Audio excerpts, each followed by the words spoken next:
Dollar. Dirt and money, no soul. Had to go and get it, ain't no time to kick it. Got a stack and flip for my foes. Dollar. Please tell me you can hear me. Don't turn your back and don't neglect me. Just let me know if you need me. Dollar. Let me watch out for my partners. Keep my money long, get my team strong. Let me run away from my problems. Yep, what's good, original crew, man? We're back. Hey, man, I'm Kevin back in the building. Yuta has something to prove. Y'all got something to prove sometimes. I ain't got nothing to prove. Yeah, you do. No, I don't. Yeah, you do. To nobody. You be having to prove stuff to yourself. It's called motivation. Tell a sucker, get on the job. Sometimes you got to prove it to yourself that you can do whatever you put your mind to. See, somebody ain't got nothing to prove. I don't. You ain't got, all right, stay at the same level then. That don't mean Hey, make sure y'all check out the links in the description box. Down below. You already know where to go. If you want to first support, you got to do it. Check out down below. Also, if you enjoyed today's video. Look at him with a thumbs up. Hey, let's get it. Let's check this out. Let's see what's about. You ready? Yeah, I'm ready. And keep that toothpick over there. It's over there. I'm not going to put it down. It's in the other hand. Don't show it. Show your toothpick. I have it. It's in the left hand. Hold your left hand up. I don't have it. Hold your left hand. You dropped it on your iPad. You need to mind your business. Look, she got it back in the hand. Scary self. I ain't scared. Now, I'm not going to lie. stab I you. haven't been keeping up with JJK at all after the Maki episode. I was fulfilled. I was satisfied. I saw my goat put in work and felt a weight lifted off my shoulders. After that episode, I walked outside and just took in nature. I listened to the birds chirping, the wind blowing, ran through a field of flowers. I felt as if my job was complete. I did what needed to be done. What more is there for me to do? Where's JJK, Kev? Huh? Kev, we're JJK soon? Kev, we need more JJK. When JJK, dog? We thought it was gonna be weekly. Where JJK at? You better do some JJK. Where the JJK at, anything Kev? But JJK. Bro, where's JJK? You gotta drop JJK. Kevin, where the fuck is JJK? When are we getting the JJK video for the JJK vid? JJK episodes when? Alright, fine. By the way, y'all just go ahead and follow the IG and just spam me with some shit to watch. But send me a clip. Don't just send me the name. Send me a clip with this so I know what I'm looking at. Anyways, so after the Zenin massacre, we cut to Yaga. The moment Gojo got sealed, the higher-ups got to doing anything. Oh, Gojo gone? Kill his mans. I never liked him. Oh, and his student? Kill him too. Like, they started acting irregular. Like, for Yaga, they put the blame on him for Ghetto turning out the way he did. That is the most unfair shit ever. They also want him gone because his technique is creating cursed corpses. Now, from the name alone, you think it would be some crazy ability. You would think he had an underground layer filled with straight demons, straight death corpses, creatures that want only violence. But when you actually look at what he's making, the guy's making straight gumdrops and lollipops. Off first glance, you wouldn't even know these are cursed corpses. You would think he went to Build-A-Bear and got this shit. They made up some excuse like, what if he decides to make a giant army and take over? Granted, an army of 500 pandas would be terrifying. But come on, bro. He used his free time to help parents see their children again. Wasn't a single ill intention in his heart, but they still felt the need to kill him. Rest in peace, man.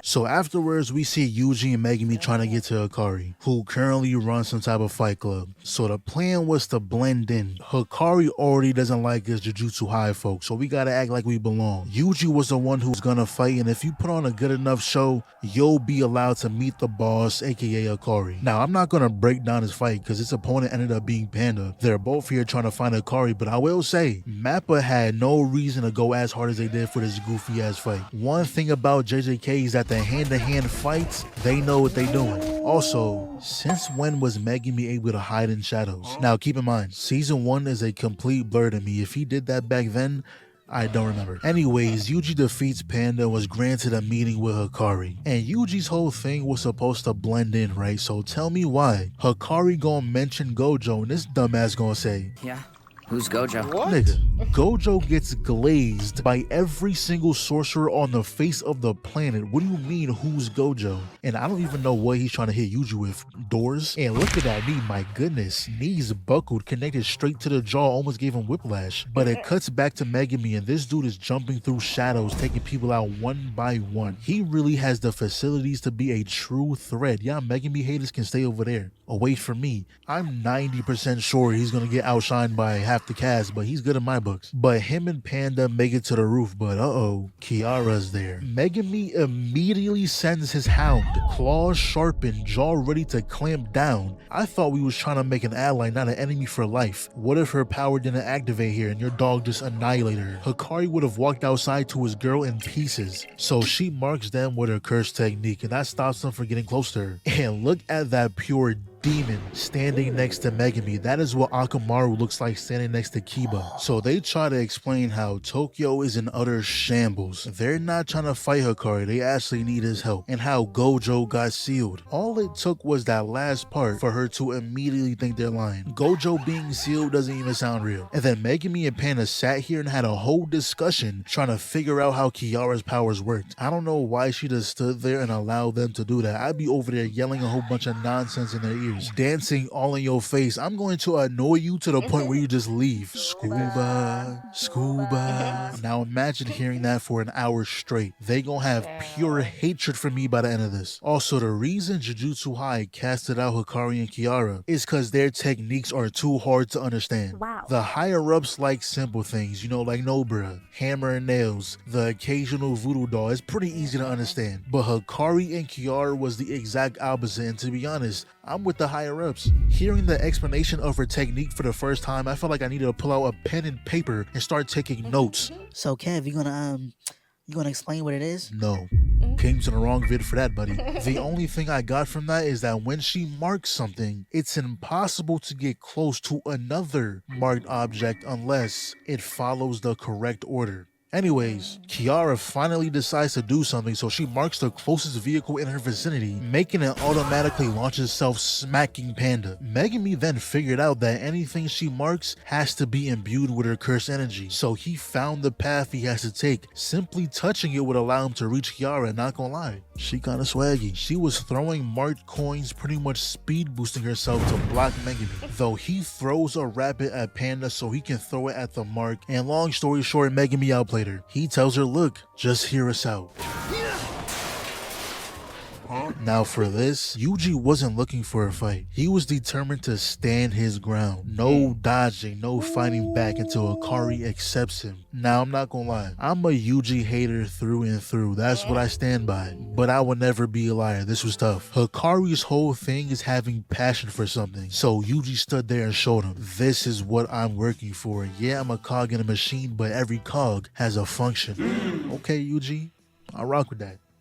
Bitch. So Hakari said, I bet. Let's make a deal. He'll help, but afterwards, he wants to be a part of the revisions to the Jujutsu regulations, which is a bigger way of saying he wants his Fight Club to be legalized. But that's when this creature pops up, announcing that a new rule has been added to the Culling Games. Every participant's name, points, colony, number of rules added will be public information. And the one who made that rule is Hajime Kashimo. Never thought I'd see a day when someone was begging to fight Sukuna. This guy was like, oh man, it was so much better 400 years ago. Where are you, Sukuna? Huh? You're wishing for things you shouldn't be wishing for. So we see Kenjaku allowing people who are unfortunately within the barrier of the Culling Games get a chance to leave. Weirdly considerate of him, he's evil, but not a monster. The main thing to take away from this is what he tells the girl. He says, thank you for being friends with my son, and then shows a picture of Yuji on the screen. I'm not gonna lie, I got spoiled on this. I already knew. The lucky few who is somehow able to avoid JJK spoilers for this long is going crazy right now. I just know it. Anyways, the gang is going over the plan. It costs 100 points to add a new rule. However, you must kill to get points, and obviously that's what we're trying to avoid. So their plan is to... You gonna kill to get some points? No.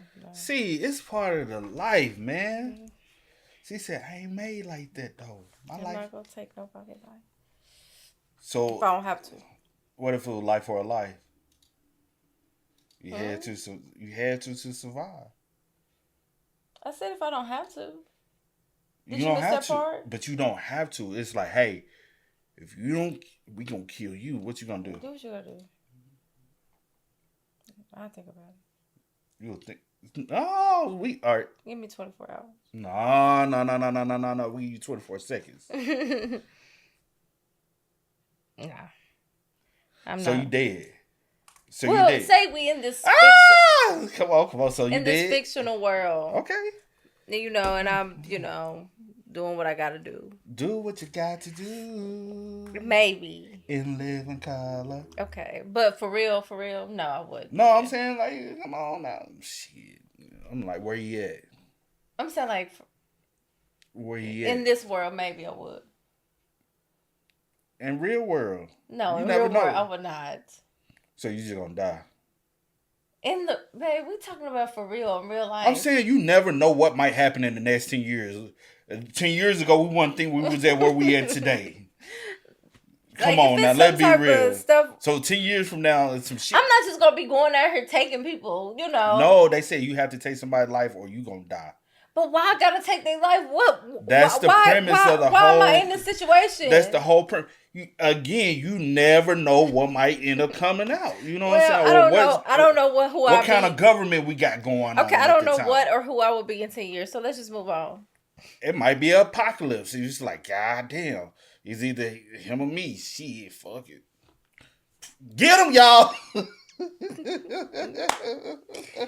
I guess you want to push that that's just very so far fetched. I just can't. So the zombies get his ass, so you can get a little head start to run. No, I wouldn't sacrifice nobody just to. So they gonna if I can help the other person, I'm gonna help the other person and myself. So they gonna hit you with the move, bitch.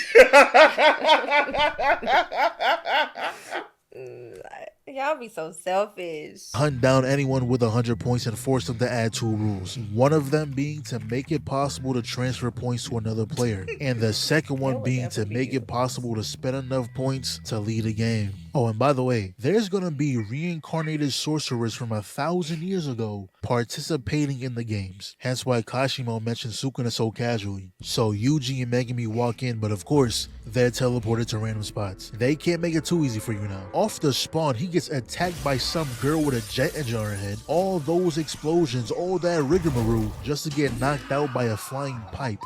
He one hand threw that too, and by the end of this, I bet they're gonna say she somehow survived that fall. Her man then pulls up just to get done 10 times worse. Yuji grabbed his legs and dragged him down the side of a building. The back of his head connected with every single brick. That headache is gonna be insane. And look how he slides between the blades. Yeah, but ultimately he beats him by just punching the top of his head really hard and then kicking him in the family jewels. This random kid pulls up afterwards. Apparently he went to the same school as Yuji, but he tells us what we want to know, where Higuruma is at. He tells us he's an Ikebukuro. Meanwhile, Megumi ran into this lady who was trying to play the sweet innocent act, but he gave not a single fuck. All he wanted to know is where Higuruma was at, and she agreed to tell him if he acted as her knight. Thing is though, she lied. She told him a whole different place than what Yuji was told. And this is when they fully introduce us to Higuruma. And he truly was a good guy. He was a lawyer who would pick up cases that were essentially impossible. See, the Japanese government truly doesn't care whose life they ruin, as long as they get the documents off their desk. A murder could happen right in front of you with your own 2 eyes. You see who did it and watch them run away, but when the police arrive, they'll arrest you and say you did it all because you were in the area. And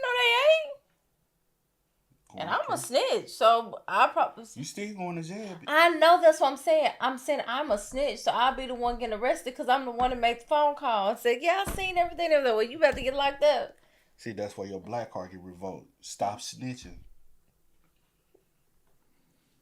Why my black card got to get revoked? Because Because you want to tell. I bet you was like that growing up. You used to tell everything. Your mama used to... See, quit telling all the time.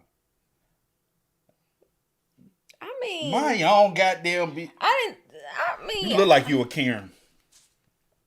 No, I'm not. That's taking it too far. Okay. I used to tell some stuff. Yeah, I sure did. My brother and sister used to call me, But what? They used to call you what? Don't worry about it. Nah, what's the name they used to call you? I used to hear them tell. I used to hear them call you. I heard they call you a lot of things. First of all, you ain't heard nothing. I have. You ain't heard nothing. I have. I told you stuff. That's still me hearing. And when It wasn't a major. Y'all. You talk too much. She's such a snitch. She called the police on her own. I didn't even have to tell you that. I told you that. She literally called the police on her own. And how old were you? Maybe 6. Super snitch. I was either 6 or 7. I can't remember. She was snitching at an early age. Sure was. They being mean to me. God, That's what Higuruma was fighting against, trying to help those who were wrongfully accused. Like with this guy, he went on a flawless run. The judges couldn't say shit. He was cooking them. But you know what they'll do? They'll just appeal it tomorrow and say he's guilty. Brought no new evidence to prove why. They just said he was, and now he got sentenced to life. That right there, seeing how that man looked at him. Yesterday, he was crying tears of joy that someone even believed in him. And now he'll never see the light of day again. Is how Higuruma awakened his curse technique. We're having a retrial. We also got a flashback on how this dude knows Yuji. They were bullying some kid, and my goodness, Yuji pulled up and embarrassed them. Now, mind you, this kid was ready to bash Yuji's head in with a metal pipe. Imagine if Yuji was a regular person and you actually connected that. Brain damage for life. Yo, bullies in anime be ready to throw their lives away. No thought went into your future at all. You wanted to catch a body and be jailed. Your entire family lineage for the next 6 centuries would have gotten sued to the ground. Now your moms hate you. Now your pops hate you. Now you can't find a job. Life ruined. But obviously Yuji handled that. Gripped him by his jaw, raised him in the air, feet dangling, slammed him down, made your homeboy do a front flip, and I assume he spared you. But he finally makes the Higuruma. Fully clothed, sitting in a bathtub. That's how you know he really lost it. I think most people hate just their socks getting a little damp. This man is fully submerged, but he explains to him, yeah, we're trying to stop the Culling Games, or we're really just trying to stop the required killing. You know, pretty reasonable. Why? Huh? What do you mean, why? I see its potential. Walk with me now. Unlike the law, the Culling Games punishes its rule breakers. What? Yuji heard that shit and was like, all right, bro, We're gonna use your points one way or another. Higuruma stands up and immediately pops his ult.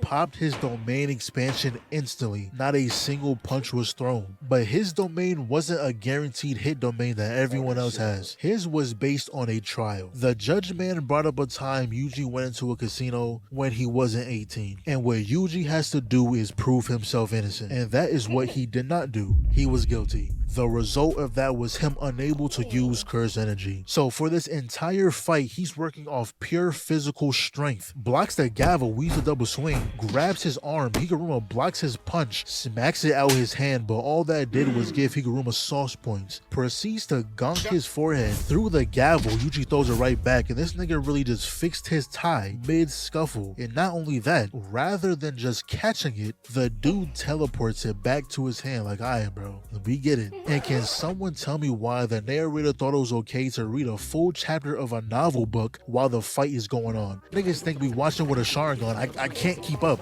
But look at this double whammy. The kick to the gut, then flies into the edge of the stage, straight lower back pain. But he continues to dodge, even kick the gavel out his hand until he forcefully got sat down. Not gonna lie, Yuji is moving crazy right now. You telling me this is all just natural ability? Now pinned down, Yuji does figure out he can call for a second trial. To which Judge Man accuses him of the mass murder in Shibuya on the night of Halloween. Yeah, I killed all of them. I'm not going to deny it. And with confessing to something like that, the Judge Man called for the death penalty, which gives Higuruma a sword to where any little cut means death. Now listen, I know I'm the Yuji hate guy, which that would never change by the way, I'm too deep in. But to be honest, I don't hate Yuji at this current moment in time. Yeah, I know. I'm rocking with the way he is this season. And for the simple fact that he easily could have said, nah, that wasn't me, that was Sukuna. Would have gone away with it, but nah, he said it was me. The way Higuruma's domain works, he's given an envelope showing evidence of what actually happened. So he knew Yuji was innocent, hence why he stopped. He tells him afterwards, yeah, Sukuna took over, but I blame myself. I blame myself for being too weak to stop it. I respect that. And for that, I'll officially take you off the fraud watch list. Bitch. So Higuruma agrees to create the rule allowing players to transfer points, and then he just leaves. He doesn't opt to join Yuji because it'll make him hate himself even more. He doesn't like who he's become. Before he came here, he killed the judge and the prosecutor, so after all this is done, he says he'll just turn himself in. Meanwhile, the place that girl was leading Megumi was obviously into a trap. This guy is Reggie. The reason he's wearing this nonsense is because he can materialize objects or services. So all that paper on his body is like Walmart receipts, Kroger's, Home Depot. He can spawn whatever was on that paper. He can even heal himself. Like if one of those receipts said a 5-day stay at a luxury hotel, his body would heal as if it relaxed for 5 days. So he tells Megumi that the Culling Games isn't going to end the way he thinks it is. Kenjaku is planning something big. That's why he's preparing by gathering strong allies. But Megumi ain't want to hear none of that shit. Let's box. Some other dude busts out the room. Megumi dove into the shadows, picked him up, and threw his ass off the side. Now I'm pretty sure Reggie is like physically enhanced because I refuse to believe 2 kitchen knives just put down your demon dog. So we're just gonna go with that. Then a random eyeball falls down, exploding through a few teeth. Those explode too. Luckily, he got into a room on time, and Shorty needs to just stop. Go sit down somewhere. You're not who you think you are. Those dudes out there do not care about your well-being whatsoever. This guy comes back, kicks Megumi down, summoned his frog on both sides, gave that man a face full of meat. So he spawns an elephant, knocks him out the window, met him on the way down, smacking him with the back of the blade, walked him down, and just murked him. He must have got fed up. He was telling himself, damn, I gotta chill. But there's still 2 more he gotta face. When all of a sudden a half-naked man came to his rescue. Everyone on the field was so baffled, just had to sit there in silence for a second, didn't know what was going on. Not only does he land a perfect drop kick, but right after he hits the 1,000 years of death, Shadow Kakashi. So he'll handle that dude while Megumi handles Reggie. And 85% of this was Reggie just running. All that big talk just to be showing your ass the whole fight. Now remember, he can kind of heal himself. He pulled out a 2-day hot spring receipt and was back to full health. Megumi saw that, said hell nah, just up and left. He wasn't just running away though. He lured him aside this gym. Now, if this was a regular domain expansion, Reggie would have been fine. You can use a simple domain to counter the guaranteed hit factor that comes with a complete domain, but Megumi's isn't a complete domain. His doesn't have the guaranteed hit. What his does is amplify his curse energy to more than his max potential. He was out there using 120%. Man strung him up and started using him like a punching bag. Brought out his shadow clones and turned this into Naruto for real. I don't even know what's going on. I just know it hurts. I know Reggie is losing, getting juggled to every corner of that gym. Thing is, Reggie realizes the floor of the domain is Megumi's shadow. So he took a gamble to see if the weight in his shadow affects Megumi himself, and he was right. Bro spawned in 3 cars. His knees buckled immediately. But look up, big bro. There's a shadow on the roof too. Dropped a whole elephant on his ass. He falls into his shadow. At first it looked like it was over. There's no air in there, nothing to grab on, just sinking. Though those cars he dropped earlier came in clutch. He was able to command one of them to rise him to the top. That's when he pulls out an entire house. What other situation would this be useful? This guy was made specifically to counter Megumi. I can't see any other situation where spawning a house would aid you. If he fought damn near any other character, this would have done nothing. Gojo, Hollow Purple, Sukuna / Yuta, Rika, Maki would have just moved out the way. Toto switched places. Yuji probably would have jumped through the window, hop over the couch, swing off the chandelier, land in the kitchen, make himself some eggs, and then do 3 backflips out the front door. That nigga be doing the most. Anyways, all of a sudden, Reggie is underwater getting choked out. The car still being in Megumi's shadow was weighing him down. So he was forced to dismiss. You said what? I didn't even say nothing. Oh, I thought you were saying something. No. You said, what you getting all hostile for? Calm down, calm that shit down. You know, just because you see him fighting don't mean you gotta fight. The card still being in Megumi's shadow was weighing him down, so he was forced to dismiss it. They both came to the top. Neither one can use their techniques. They said, you know what we gotta do, right? Weave, sidekick, blocks the elbow. Them little weak ass kicks, bitch. Yeah, I lied. You've been jumping me all day. Ain't no fair ones. And just like that, Reggie was defeated. Also decided to give Megumi his points too. Right after he went to go hunt down that girl, but he heard his sister's voice in his head, telling him not to do it. So he didn't. After he passes out, and that's when Angel finally shows herself. Meanwhile, back to Takaba, he is deadass trolling. His curse technique is called comedian. Whatever he finds funny becomes reality. So in theory, if he thought beating up Gojo would be funny, he could do it. But we finally see what it's like where Yuta is at, and my goodness. This area makes the other area look like sunshine and rainbows. Straight demons occupy this place. The sky is tinted red. Nothing but agony and despair resides here.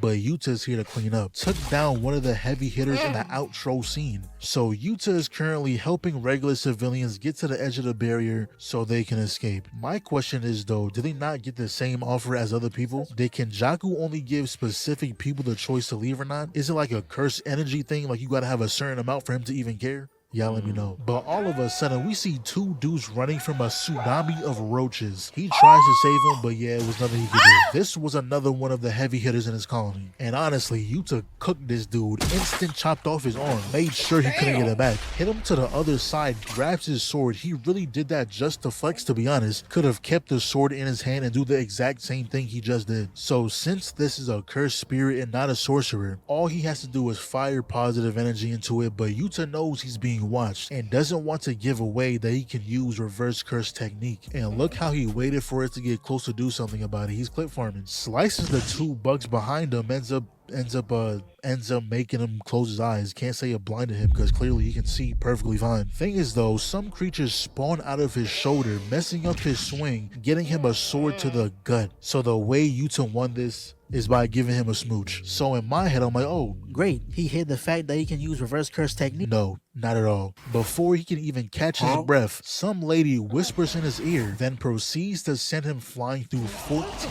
different structures. Runs up on him, Yuta turns into Luffy, and once again sent him flying. So this lady's technique allows her to bend the sky to her will. She can warp the space around her. And I swear, characters with powers like this always choose to be butt-ass naked. I don't understand.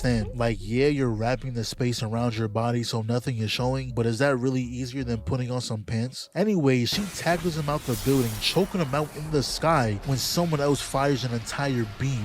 Mind you, these are the three heaviest hitters with the sights set out for each other. Yuta immediately makes his way to Ishigori, dodging all these blasts, and my favorite part about JJK is that people have all these crazy abilities, but boxing is their main way of fighting. So Yuta and Ishigori had a little convo, and pretty much what was said is that Ishigori didn't feel completely satisfied with his life. He was craving something more, something sweet. Blasted Yuta to another building, came from the top rope straight through the ceiling, got him into a headlock, but he shoots the laser, flew up the side, grabbed the belly, suplexed his ass. Insane recovery. He grabs the ankles, threw that boy out the window. On his way out, grabs the clothesline. I love when shows use the environment in fights. Did he land a single hit with it? No, but I'm glad he tried. Ishigori lures him into a tunnel. Yuta knew exactly what he was going to do and still ran straight forward, blocking all the beams. Ran around the walls, kicked him up. Before he can even see where he was shooting at, Yuta had his fist straight down the barrel. Not gonna lie, he does get sent flying, and Shorty was just up there in the air waiting, I guess. Ishigori might be the first person in this entire show that doesn't condone jumping. He was heated when she stepped in. I also wish they told us how some of these people died in their first life, because her technique looks broken. She can redirect attacks by warping the sky like, yo, but considering his situation, he gotta pull out his trump card. This ring allows him to fully manifest Rika. The duration is 5 minutes, so within that time he can use stored curse techniques as well as Rika's curse energy. So then she proceeds to equip him with a super arm of some sort. Rika goes for Euro, and since he can use stored curse techniques now, he stops her using curse speech, starts started unloading a barrage of fists, and bro really doesn't like jumping. He saw them doing her like that, doing her bad. He had to step in. And look at what she proceeds to do. He grabs the ground and whipped everything up like she was making her bed. You telling me the devs seen this and thought it was okay to put it in the game? Her build needs to be nerfed. How did she lose? Who killed her in her past life? And then right after, she grabs on everything. Now, the coolest part of this episode is when all three of them pop their domain expansions. When I tell you, I sat up straight, and then this ugly ass roach had to come in and ruin it all. You interrupted just so your trash ass can get kicked out of the game in 7 seconds. Both you and Euro got blasted by the cannon. Then Yuta slaps his hand on your forehead, murking you again. Straight buns. So the last two standing, they both put up their hands, intending for this to be the final attack. Initially, Yuta was gonna shoot him before he can fully charge it, but he looked at bro and said, fuck it, let's go all out. Once the intro music started playing, I knew this was the episode of the year. Yuta is the real MC. Get Yuji out of here. The first blast Ichigori won, so he had Rika shoot another one while he comes from the side. He copied Euro's technique, sending that blast into the sky. Him and Rika were about to hit the filthiest combo of all time, but unfortunately, that timer ran out. No Rika means no copy techniques. Both of them exhausted, so you know what they do? They box it out. No blocking, no defense, just straight hit, straight damage. That's until Yuta grabs him, and the blast he sent to the sky a second ago, it was on purpose. He held him down and the blast landed directly on him. Yeah, that's all I needed to see. Give Yuta more screen time. We don't need Yuji. But he decides not to kill them. Instead of killing them, he told them to transfer their points to him. And that's exactly what they did. And yeah, it just ends like that. Euro had a quick little 30-second segment to glaze Sukuna, but we'll be here for next season. Now we gotta wait who knows how long for part 2, but you know, I'm here for it. Oh man, good visual, man. I enjoyed that. You enjoyed that, C? I did. You like the fights? Always. Because I know you're a lot. She a fighter. That's one thing y'all don't know. She be capping at y'all. I be knowing the truth. I am a calm fighter. Fighter. No, I'm not a fighter. Every time I come across a fight video, I know to send it to her.